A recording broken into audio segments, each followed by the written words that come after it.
Cleopatra, Act 5, Scene 1. At his camp, Caesar learns of Antony's suicide. He mourns Antony's death, claiming that such a death should shatter the very world. An Egyptian servant arrives asking Caesar what will become of Cleopatra. Caesar assures the servant that he will treat Cleopatra gently and with dignity.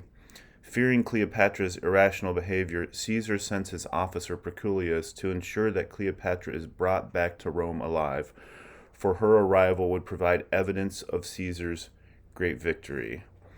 So remember, though, Cleopatra is worried that Caesar's just going to parade her around to kind of show off, and also that's if also Cleopatra denies Octavius Caesar. So here's Act 5, Scene 1. Go to him, Dolabella, bid him yield, being so frustrate. Tell him he mocks the pauses that he makes, that he's truly defeated.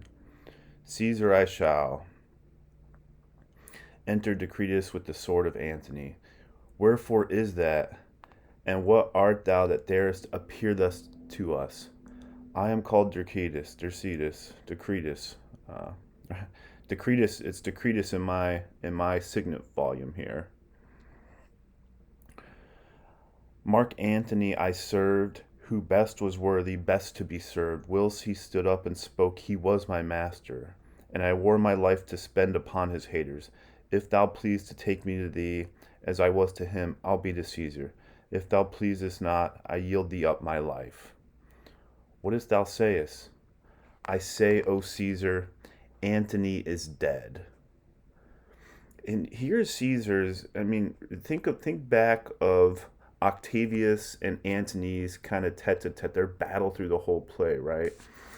Octavius has this weird love-hate relationship. Now, I don't know if it's weird. He's both in thrall of Antony's Antony, right? If you go back and look at Julius Caesar, the play, and the history of Mark Antony, he's a badass dude, right? So Caesar has this awe, but also Octavius Caesar wants the power, and he has it, right? But we can kind of see the effect of Antony's death on Octavius here. The breaking, which destruction disclosure report of so great a thing should make a greater crack. Hearing about this is just beyond hearing. The round world should have shook lions into civil streets and citizens to their dens.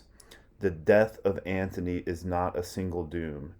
In the name lay a moiety of the world, half the world, right? That's Caesar's like, wow, this is a turn. He is dead, Caesar, not by a public minister of justice, nor by a hired knife, but that self-hand which writ his honor in the acts it did. He killed himself, right? The self-hand. Hath with courage with which the heart did lend it, splitted the heart. This is his sword. I robbed his wound of it. Behold it stained with his most noble blood. Look you, here's Caesar. And in my signet, in my copy, it has Caesar weeping. See, Octavius is overcome with grief and emotions, which is so unlike Octavius here. Look you, sad friends, the gods rebuke me, but it is tiding to wash the eyes of kings. So that's Octavius is weeping here, which is so unlike, the cold, stern Octavius washing the eyes. This is tidings. This is news that'll wash the eyes of kings, bring tears to the eyes of kings, right? And strange it is that nature must compel us to lament our most persisted deeds. His taints and honors waged equal with him. That's, his taints and honors, he's waged equal with him. What was, according to the Romans, Antony was tainted because of his passion for Cleopatra. I don't know, though. I have bones to pick with that. We know he's honorable. A rarer Agrippa, a rarer spirit never did steer humanity. But you gods will give us some faults to make us men. That's a great, right? Gods give humans faults to make us human. Caesar is touched. Caesar is sad. When such a spacious mirror set before him, he needs must see himself. Caesar weeping. And we were like, damn, Caesar. And here's Caesar, right? Octavius. Oh, Antony. That kind of mirrors, remember Cleopatra. Antony, Antony, oh, Antony. That mirrors Cleopatra's remark, right? Her lament. So the effect Antony has on Cleopatra, it's obviously more distraught, but it has this effect on Octavius here. I have followed thee to this, but we do launch diseases in our bodies. We do lance diseases in our bodies.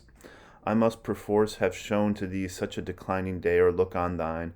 We could not stall together. We cannot dwell together in the whole world. The world wasn't big enough for the both of us, right? It was either me or you. But so here's Octavia. It was me or you. It had to be me. Here's a nice though. But yet let me lament with tears as sovereign, as tears as potent, as the blood of hearts that thou, my brother, my competitor, in top of all design, my mate in empire. Look at how Octavius talks about Antony here, right? Design, my competitor, my partner, noblest enterprise, my mate in empire, friend and companion in the front of war, the arm of mine own body. Antony was the arm of my own body, and the heart where mine his thoughts did kindle, that our stars, unreconcilable, should divide our equalness to this. Hear me, good friends. This is an intense speech here by Octavius. But I will tell you at some meter season, the business of this man looks out at him. I'll go on another time. We have an interruption here. We'll hear the messenger, the Egyptian, what he says. Whence are you? A poor Egyptian yet still, the queen, my mistress, confined in all she has, her monument of thy interest, desires, instructions, that she preparedly may frame herself to the way she forced to. Bid her have good heart. She soon shall know us by some of ours, our good heart. How honorable and how kindly we determine for her, for Caesar cannot live to be ungentle. I love Octavius now, refer to the third person, Caesar. Caesar will be kind. So the gods preserve thee. Come hither, Procilius. Go and say we purpose her no shame. Give her what comforts the quality of her passion shall require, lest in her greatness by some mortal stroke she do defeat us, for her life in Rome would be eternal in our triumph. So this moment here, if alive in Rome, walking in my triumphal procession, she would manifest my power to the end of time. If she, this is agreeing to be with me and kind of take up arms with me. Go and with your speediest bring us what she says and how you find of her. Caesar I shall. Gaius, go you along. Where's Dolabella to send Procilius? Dolabella, let him alone, for I remember now how he's employed. He shall in time be ready. Go with me to my tent, where you shall see how hardly I was drawn into this war. How calm and gentle I proceeded still in all my writings. Go with me and see what I can show in this. So we have Caesar here. He wants Cleopatra, but he's also, Cleopatra's worried about Caesar parading her around in a show of victory, and she doesn't, one thing about Cleopatra, she's not going to be made to be a fool. But you see those notes, those moments, I think the important part of this penultimate scene, the scene before the final scene. Oh, Antony, this little speech, this big speech by Octavius here, which really casts light and sheds light on how Octavius feels about Mark Antony.